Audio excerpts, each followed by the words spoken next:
Sampurasun, wilujeng siang pamirsa. Serta acana nepangkeun wasta abdi Najmi, tepang di liputan Warlas, Warta 11. Sarang abdi indah, dinten ieu urang bakal medar ngeunaan kaendahan alam Ngamplang anu parantos ka sohor asri sarta tiis hawana. Leres pisan indah, kawasan Ngamplang teh janten salah sahiji tempat anu sae kanggo ninggal pemandangan kota di luhur pasir. Ieu tempat teh miboga daya tarik anu istimewa pisan. Supados penasaran, ayo urang langsung we tinggal laporan video anu tos disiapkeun ku rerencangan urang. Mangga ka narasumber dihaturkeun kanggo nampilkeun videona. Wilujeng nyakseni. Assalamualaikum warahmatullahi wabarakatuh. Ayeuna abdi Morena tos aya di Ngamplang sareng Bapak anu sok mengelola di Ngamplang wasta saha Pak?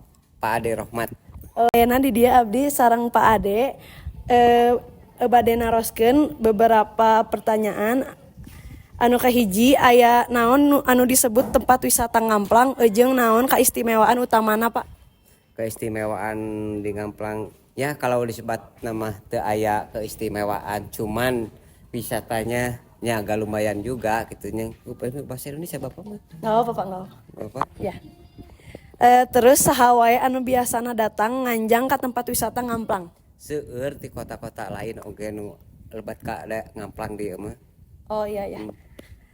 Iraha waktos anu panghadena pikeun nganjang ka wisata Ngamplang? Dinten Mingon. Oh. Iya. Di mana ayana tempat wisata Ngamplang teh? Desa Ngamplang.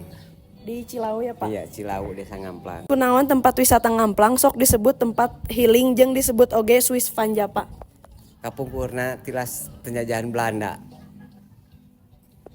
Kumaha kaayaan alam jeung suasana anu karasa ku nu nganjang ka Ngamplang?